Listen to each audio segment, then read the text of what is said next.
Okay, so our first example I just discovered has a typo in your packet.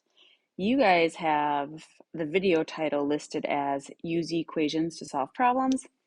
That's incorrect. That's a copy paste mistake. It's always just the title of the example right there. So if you want to cross that off and rewrite in rewrite literal equations, that is actually what we're going to do here. So in our first example, we've got Janet. Janet wants to calculate the time it takes to earn a certain amount of interest on a principal amount in an investment with simple interest. So I am going to underline simple interest because I know we have a formula for simple interest. What equation can she use? Okay, so we know that there's a formula for simple interest. I equals PRT. And this I stands for the simple interest. Well, she's not looking for simple interest. She wants to calculate the time that it takes. So she's looking for a formula for time. So since we have time in this equation, we can take this literal equation and we can rewrite it and solve for the time.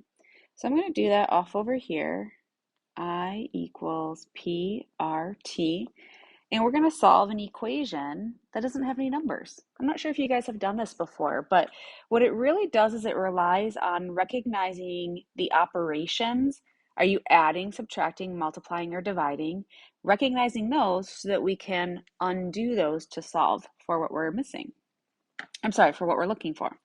So if I look at the time, I can see it's being multiplied by the rate and it's being multiplied by the principal, the P and the R.